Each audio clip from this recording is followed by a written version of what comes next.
The wind moved slowly across the dry plains, lifting dust and tumbleweeds as the late afternoon sun hung low in the western sky. The road was quiet, too quiet. This was the same stretch of land the rancher had ridden across hundreds of times. But something felt different that evening. His horse slowed before he even noticed why. Ahead, pulled halfway off the dirt road, stood an empty wagon, tilted at a strange angle, as if it had given up after a long struggle. One of the harness straps dangled loose, swaying gently in the breeze. There were no horses, no people, no voices, just silence. The rancher dismounted slowly, instincts tightening in his chest. He knew this road. Wagons didn't stop here unless something was wrong. He approached the wagon cautiously, hand resting near his revolver, not out of aggression, but habit. At first glance, it looked abandoned in a hurry. A torn blanket lay inside. A small crate of supplies sat overturned. No signs of blood, no signs of struggle, just emptiness. Then he heard it, a soft sound, weak, almost lost in the wind. A whimper. He froze. The sound came again, barely louder than a breath. Slowly, he moved around the front of the wagon and knelt beside its shadow. There, sitting on the ground with her knees pulled tightly to her chest, was a little girl. She couldn't have been more than 6 years old. Her dress was thin and dusty, sleeves torn at the seams. Her shoes were mismatched. One of her stockings had slipped down around her ankle. Dirt streaked her cheeks where tears had dried. Her dark hair was tangled, like she hadn't been brushed in days. She looked up at him with eyes far too old for such a small face, wide, hollow, and terrified. The rancher felt something twist sharply in his chest. He slowly lowered himself to one knee so he wouldn't seem so towering. His voice, when he spoke, was gentle but uncertain, as if he feared one wrong tone might shatter her completely. "Hey there, little one, are you hurt?" She didn't answer. Her fingers tightened around the hem of her dress. She looked toward the empty wagon behind her, then back at him. "Where's your family?" he asked softly. Her lip trembled. A tear slipped down her cheek. "Gone," she whispered.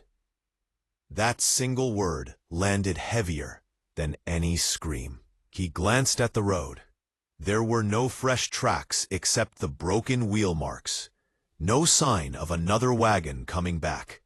Whatever had happened here, it wasn't recent, and whoever had left her behind had not intended to return. He swallowed. "What's your name?" "Clara." "And how long have you been alone here, Clara?" She hesitated, then lifted her small hand and spread 3 fingers.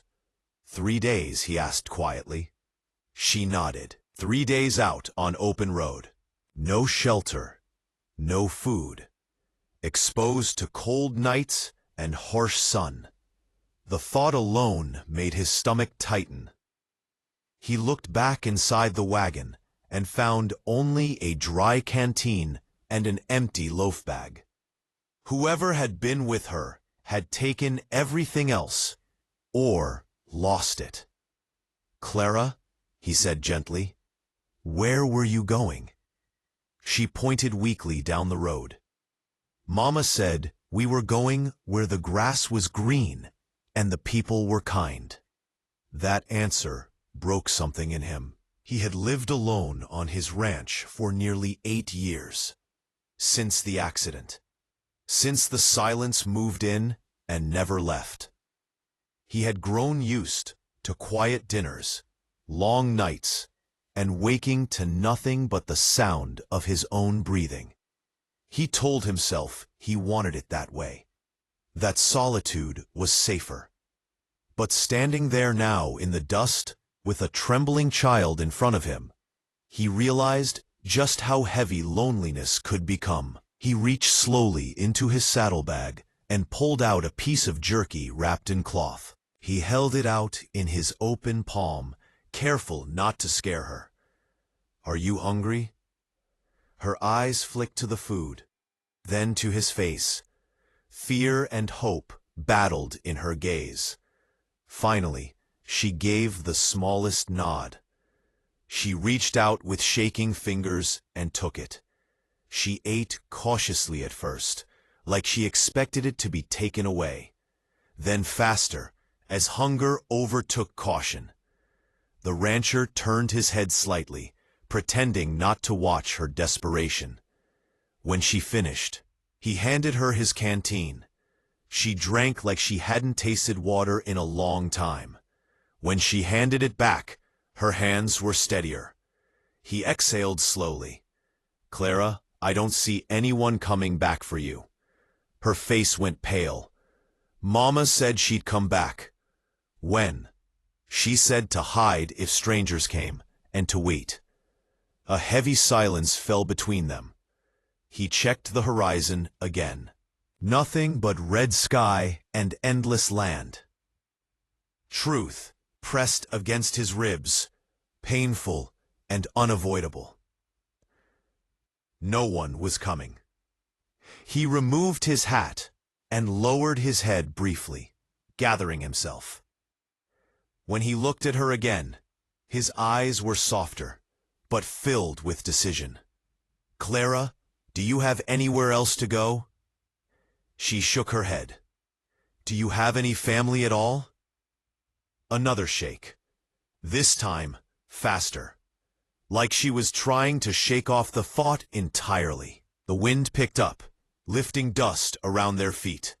Evening was coming, and the temperature would drop hard after sunset. Leaving her here was not a choice. Riding off without her was unthinkable. He extended his hand slowly toward her, palm up, steady, patient. "I've got a ranch not far from here," he said. "There's a warm house, food, a bed." "Seen." She stared at his hand like it might vanish. He added. Her eyes filled with tears again, but these were different. Less hollow, more fragile. What would I be to you?" she whispered. The question caught him completely off guard. In that moment, something deep inside the rancher shifted. He had no plan, no preparation, no experience with children. Yet the answer rose in his chest before he could stop it. "You'd be safe," he said first. She didn't move. He swallowed, then added the words that changed both their lives. "And if you'd let me, I could be your father." Her breath hitched sharply. For a long moment, Clara didn't move. Then her small fingers slowly lifted from her lap and slipped into his calloused hand. They were cold, too cold for a child. The instant her hand closed around his, he felt the weight of responsibility settle over him like a promise he could never break. He lifted her gently onto his horse and climbed up behind her, wrapping his arm protectively around her small frame. As they turned away from the empty wagon, Clara looked back only once. The wagon remained on the roadside, broken and forgotten, just like the life she had been left with. But she was no longer alone. As the horse began its slow walk toward the ranch, the sun dipped below the horizon, and for the first time in many years, the rancher rode home with someone waiting beside his heart instead of emptiness. And beside an empty wagon on a lonely road, a father was born. The ride back to the ranch was quiet, except for the steady rhythm of the horse's hooves and the soft rustle of wind through the tall grass. Clara sat stiffly in front of the rancher, her small body tense, as though she feared that if she relaxed even for a moment, this fragile rescue might disappear like a dream. He kept one arm around her, firm but gentle, making sure she felt the solid presence behind her with every step of the horse. She did not lean back into him, but she didn't pull away either. The sun had fully set by the time they reached the ranch gate. Dusk painted the sky in shades of deep purple and fading gold. The ranch house stood ahead, large, quiet, and worn by years of dust and loneliness. Its windows were dark. No light burned inside. No smoke rose from the chimney. To Clara, it looked like an abandoned place. To the rancher, it looked like 8 years of solitude. He dismounted first and lifted her down carefully. The moment her boots touched the ground, she shrank closer to him, gripping the edge of his coat with tiny, trembling fingers. "It's all right," he murmured. "You're safe here." She didn't answer. Her eyes darted from the house to the barn to the open fields around them, as if she were searching for hidden dangers in every shadow. Inside the house, the air was cool and still. Dust rested on the shelves. The furniture was sturdy, but sparse, built for survival, not comfort. The scent of leather, wood, and old coffee lingered in the air. No child had ever lived here. No toys, no laughter, no signs of softness. The rancher shut the door behind them, the sound echoing too loudly in the silence.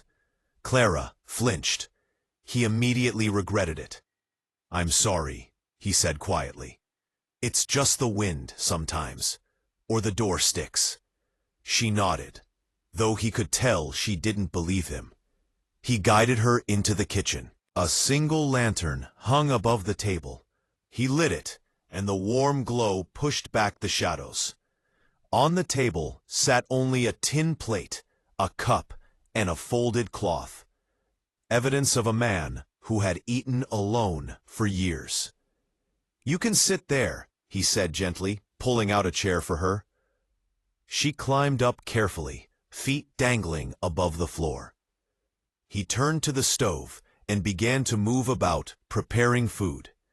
His hands knew the routine: beans, bread, a bit of salted meat, but his mind was unsteady.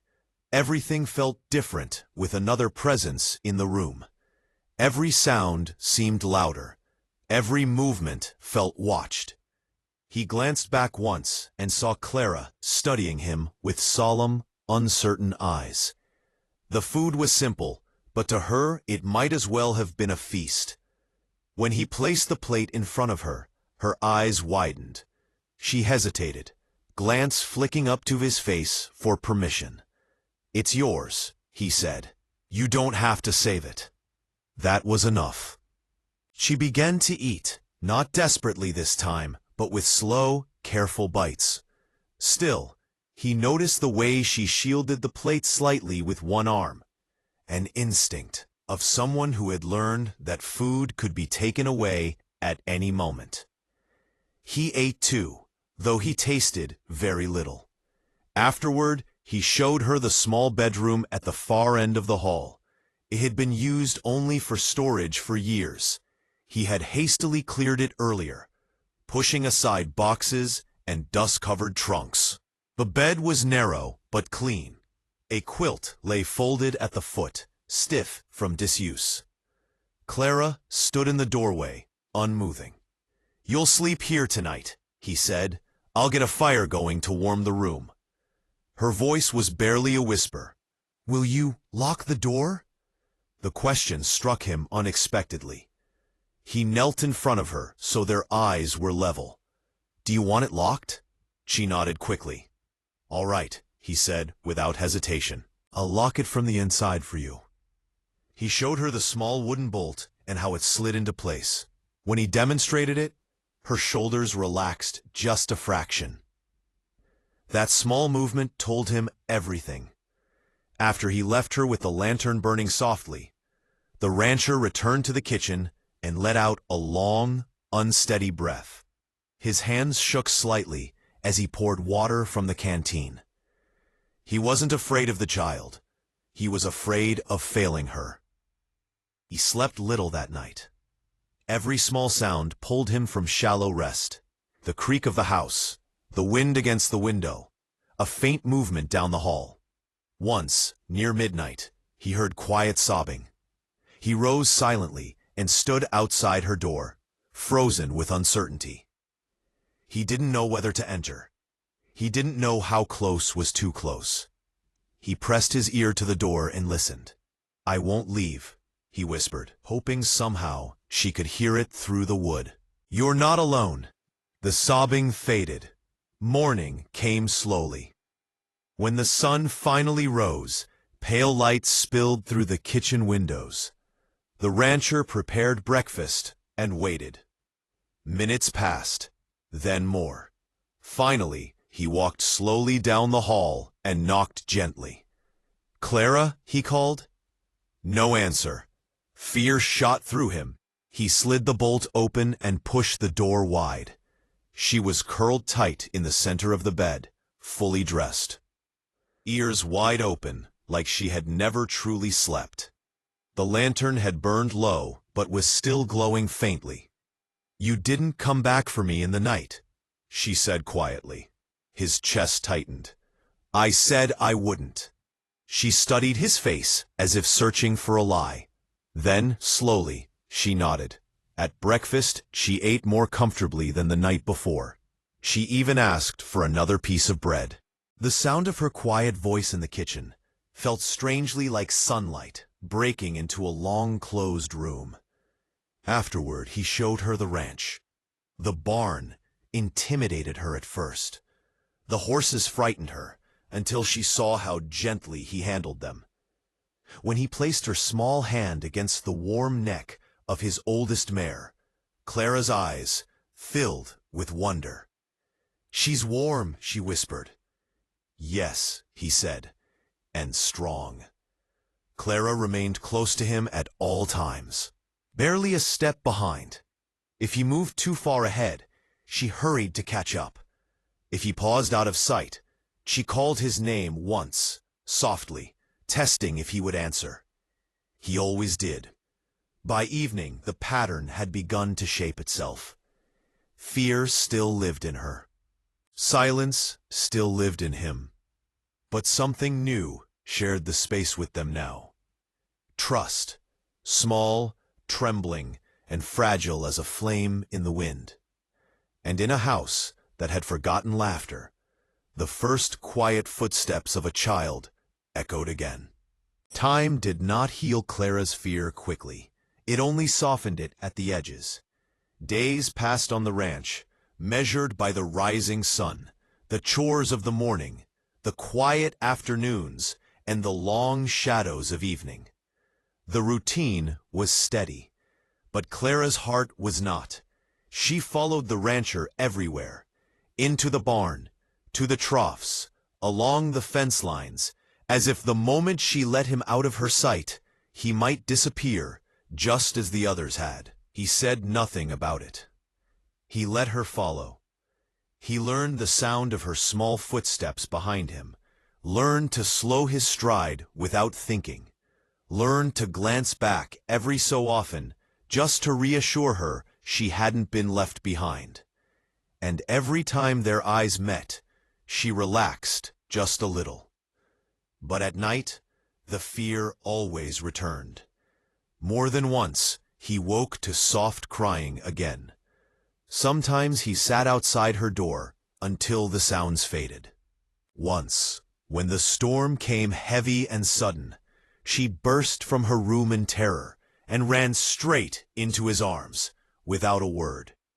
He held her close while thunder shook the walls, her small body trembling against his chest like a frightened bird. After that night, she began to call him something new. Papa. The first time the word left her lips, it was barely a whisper. He almost thought he'd imagined it. "Papa, will the storm take the house?" His hands stilled. The name struck him harder than any blow he had ever taken. He had never been called that before, not by anyone, not even in memory. He cleared his throat, forcing control into his voice. No, Clara, the house is strong. She pressed closer. Like you? He hesitated only a moment. Yes, like me. From that night on, she never again called his name. She only called him Papa. The word began to fill the empty spaces in the house, the kitchen, the barn, the yard. Each time she said it, something deep inside him tightened with both warmth and fear. Warmth, because it meant trust. Fear, because he knew how fragile trust could be.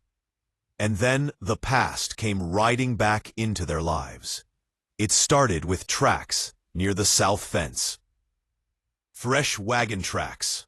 He found them early one morning, half buried in dust, but unmistakable. They led along the road, not far from where he had first found Clara. He felt a chill pass through him as he followed them with his eyes. These were not months old. They were recent. That afternoon, a stranger arrived at the ranch gate. The man sat stiff and dusty atop a gray horse, his clothes worn thin by travel. His face bore the hard lines of someone who had lived a desperate life. He removed his hat when the rancher approached, but there was no respect in his eyes, only calculation. I'm looking for a little girl, the stranger said. Dark hair, about this tall. Clara was inside the house. The rancher's blood turned cold. I haven't seen anyone like that, he replied evenly. The stranger's gaze drifted past him toward the house. He narrowed his eyes. Funny thing, I lost a wagon not far from here, and I lost something valuable with it. The rancher stepped directly into his line of sight, blocking the view. You should move on. This is private land. The stranger smiled thinly. That little girl belongs to me. The word belongs set fire to the rancher's veins. Before he could answer, Clara's voice rang out from the porch. Papa? The stranger's head snapped in her direction. Clara froze the moment she saw the man. The color drained from her face so fast it was as if the sun itself had abandoned her. Her fingers gripped the doorframe in silent terror. The stranger's smile widened. There you are, he said softly. In one movement, the rancher turned, crossed the distance, and placed himself directly in front of Clara, his body a living shield. She's not going anywhere, he said with deadly calm. The stranger dismounted slowly. You don't know what you're getting into. That girl isn't yours. She is now, the rancher answered. Clara pressed her face into his back. He could feel her shaking violently. The stranger's voice dropped. Her mother owed me money. The girl was collateral. The word made the rancher see red. She's a child, he growled, not a debt. The stranger's eyes hardened. The law doesn't much care how a man gets what he's owed out here. That's where you're wrong. The rancher took one slow step forward. His hand rested near his holster, not in threat, but in warning. You leave this land now, he said, his voice low and absolute, and you don't come back. The silence stretched between them like a drawn wire. Finally, the stranger spat into the dust. You think a gun makes you a father? The rancher didn't blink. No, I think my promise does. For a long moment it seemed the stranger might test him. Then, with an ugly laugh, he swung back onto his horse. Keep her, he said, for now. He turned his horse and disappeared down the road, leaving behind only dust and the echo of fear. The moment he was gone, Clara collapsed against the rancher's legs, sobbing uncontrollably.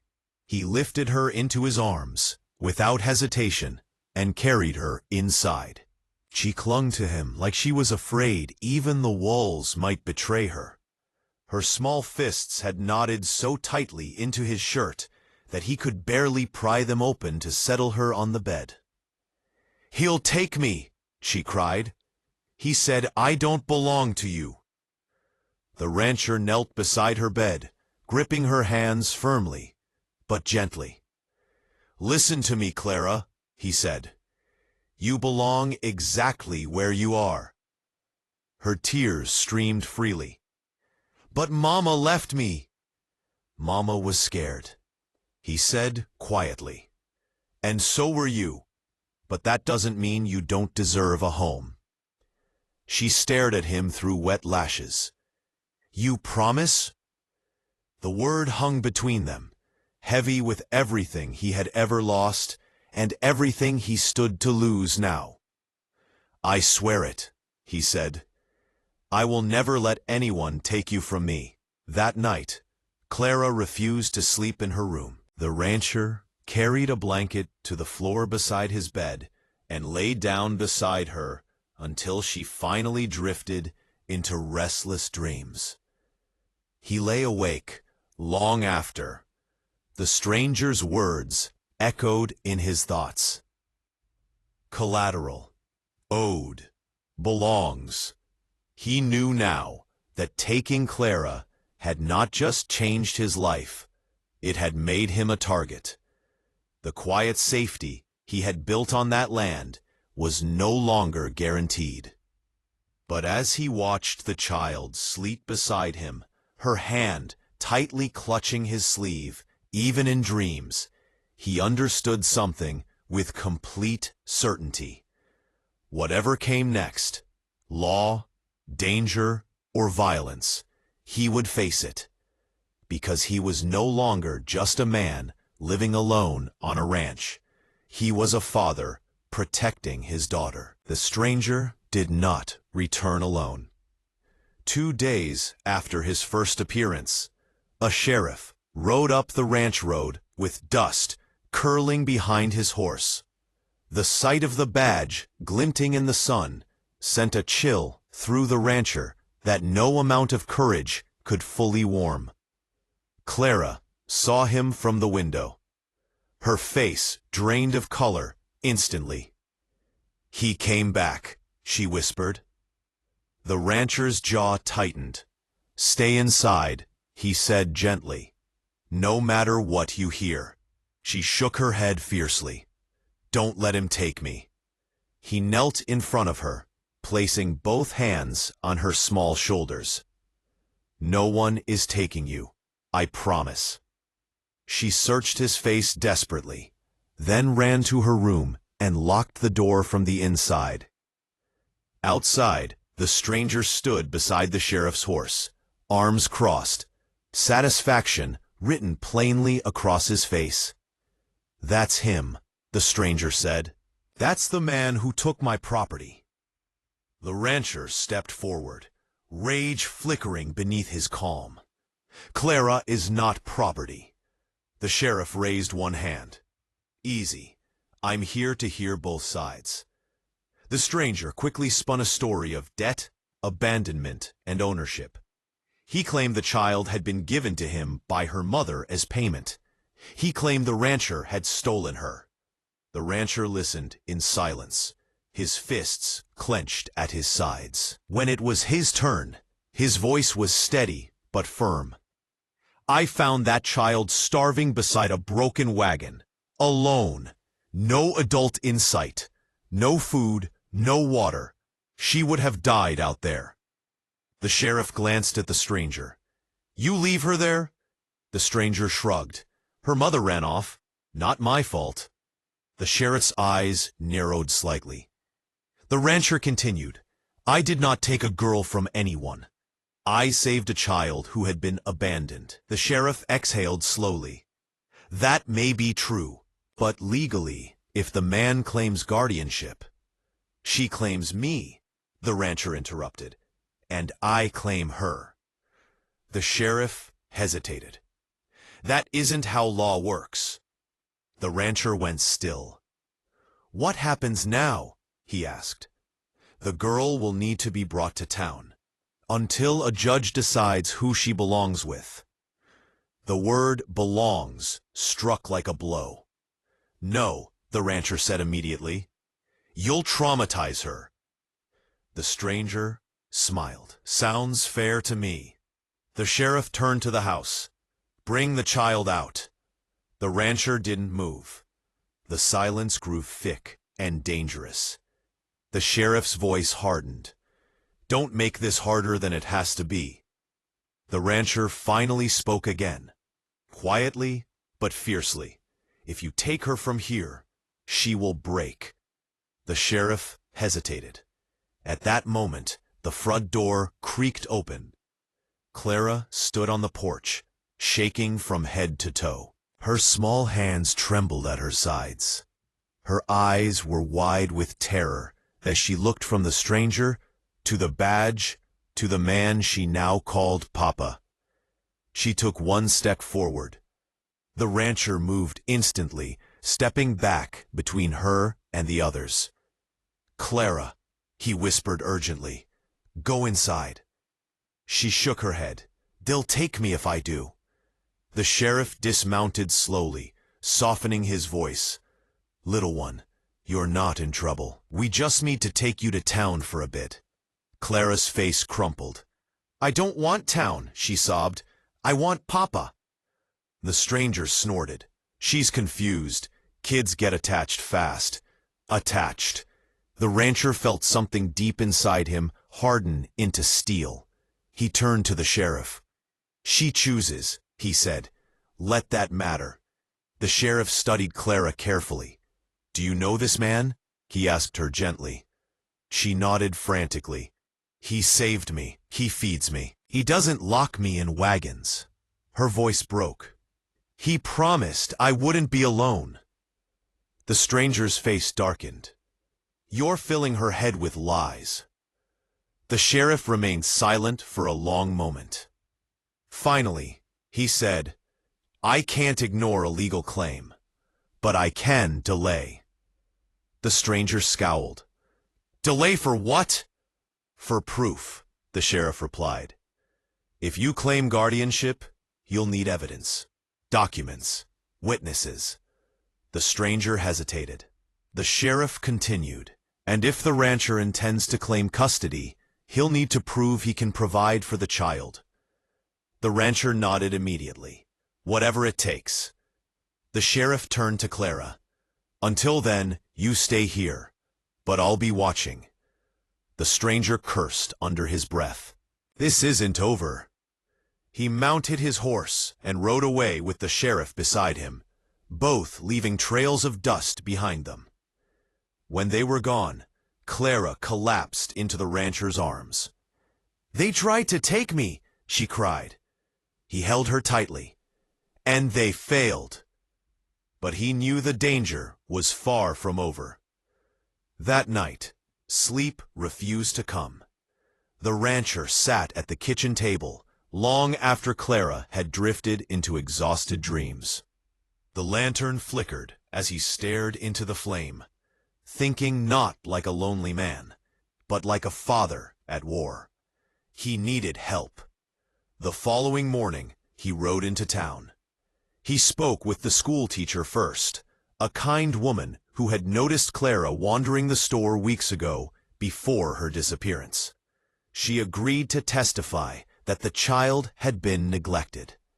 He spoke with the shopkeeper, who remembered her mother begging for credit and crying in desperation. He spoke with the preacher, who agreed that no child should be considered property. By sundown, he had gathered more than witnesses. He had gathered allies. But the stranger was gathering something too. 2 nights later, gunshots shattered the quiet. The rancher sprang from bed and raced outside with his rifle. A burning smell filled the air. A small pile of hay near the barn smoldered from where a bullet had struck a lantern. Clara screamed from the house. The rancher sprinted back inside and gathered her into his arms. "They're trying to scare us," she cried. "Yes," he said grimly, "and it won't work." But fear tightened its grip on them both. The stranger was no longer just a legal threat. He was willing to use violence. Days later, the summons arrived. Court. The rancher knelt in front of Clara and told her the truth. "We'll have to go before a judge," he said. "He will decide where you stay." Her face went pale. "What if he doesn't pick you?" The rancher swallowed hard. "Then I will still fight, no matter what." Tears streamed down her cheeks. "Promise you won't leave me, even if they say I have to go?" The promise cut deep. "I promise," he said. "Wherever you go, I will find you. I will not disappear." She threw her arms around his neck and clung to him as if the world itself were falling apart. And while the law prepared to test their bond, something far stronger than any paper or signature had already been forged between them. A bond of fear faced together. A bond of love born in struggle. The morning of the hearing arrived, wrapped in gray clouds. The rancher rose before the sun, dressed in his cleanest shirt, and polished his old boots until they shone, with more care than he had ever given his own appearance. Every movement of his hands was steady, but inside, a storm raged louder than any he had faced on open plains. Clara sat quietly on the edge of the bed, her small hands twisted together in her lap. "Is the judge kind?" she asked in a small voice. "I believe he tries to be fair," the rancher said gently, as he buttoned his cuffs. "And today, fair is all we need." She nodded, though fear still lived in her eyes.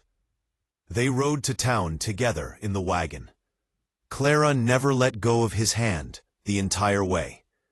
People stared as they passed, curiosity and judgment mixed in equal measure. Some knew the story, some only guessed, but every whisper felt like a weight pressing into the child's fragile heart. The courthouse was a tall, cold building of stone and shadow. Clara hesitated at the doorway. "It smells scary," she whispered. He bent down to her. "So did the first night in this house, but you were brave then too." She took a deep breath and stepped inside. The courtroom was already crowded. The schoolteacher sat near the front. The preacher stood beside the shopkeeper. All the allies the rancher had gathered were there. Their quiet presence gave him a strength he hadn't known he could borrow. Across the room stood the stranger. He leaned against the wall with false ease, his eyes burning with quiet malice. Beside him sat a lawyer in a crisp coat, paid with money that came from far darker places than honest labor. The judge entered. The room rose. Then silence fell like a held breath. The stranger spoke first. He told his story smoothly, of agreements, of debts, of a mother who had offered her child as payment. He portrayed himself as a wronged man, robbed of what was legally his. He showed forged papers, faded signatures, lies pressed flat into ink. Then the rancher stood. His voice was steady, but his hands trembled. "I didn't take a possession," he said. "I found a starving child beside a broken wagon, alone, no food, no water, no adult, no hope. I gave her shelter, food, safety, and nothing in the world could make me give her back to fear." Witness after witness spoke. The schoolteacher testified to seeing Clara wandering alone in town weeks before she vanished. The shopkeeper recalled her mother's growing desperation. The preacher testified that no child could ever be owned. Even the sheriff admitted He had seen no proof the little girl had ever been in the stranger's lawful care.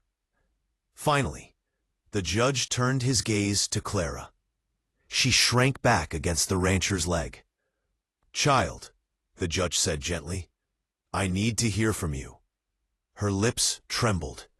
She looked up at the man who had saved her, the man who had promised never to disappear. Can I hold his hand?" she asked softly. The judge nodded. Clara slipped her tiny fingers into the rancher's large, trembling palm. Then, with a shaking breath, she began to speak. "I was alone in the wagon for 3 days," she whispered. "Mama said to wait, but no one came. I was so hungry. I thought I was going to die." The stranger shifted uncomfortably. "He found me," she continued, pointing to the rancher. "He gave me food. He didn't yell. He didn't leave." Tears filled her eyes. "He lets me sleep with the door locked. He sits by me when I cry. He holds me when I'm scared." Her voice cracked. "He's my papa." The word echoed through the courtroom like a bell. The stranger abruptly stood. "She's been taught to say that." The judge struck his gavel. "Sit down." The stranger obeyed, face flushed with anger. The judge looked at Clara again. "Do you want to stay with this man?" Her answer came without hesitation. "Yes," she said clearly. The silence that followed was so complete it seemed the whole room had stopped breathing. The judge leaned back, studying the papers one last time. Then he looked at the stranger. "You have presented questionable claims," he said, "and no witness to confirm them. You abandoned a child in a life-threatening situation. That alone would strip you of any right, real or imagined." The stranger rose halfway from his seat. "You can't." The gavel struck sharply. "Be silent," the judge commanded.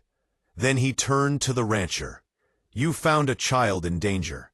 You sheltered her, protected her. And when challenged, you did not run.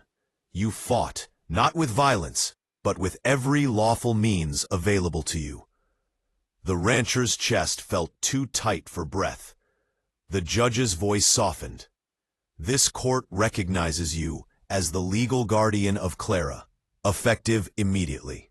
For a heartbeat, no one moved. Then Clara cried out, "You mean I can stay?" The judge smiled faintly.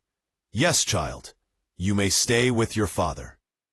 Clara burst into tears and flung her arms around the rancher's neck, sobbing uncontrollably. He held her so tightly, his hands shook as though he might crumble if he let go. The stranger stormed from the courtroom in fury, defeated at last by truth and by love he could never understand. Outside, the gray clouds parted. Sunlight spilled over the courthouse steps as father and daughter walked out together. The townspeople watched in quiet respect. Some smiled. Some wiped their eyes. Even the sheriff removed his hat. Back at the ranch that evening, Clara ran through the fields without fear for the first time. Her laughter cut through the air like music long forgotten. The horses lifted their heads at the sound. The house itself seemed to breathe differently. That night, Clara did not lock her bedroom door. She left it open. The rancher paused in the hallway when he noticed. "Are you sure?" he asked gently. She nodded. "I don't have to hide anymore. You're not leaving." "No," he said quietly. "I'm not."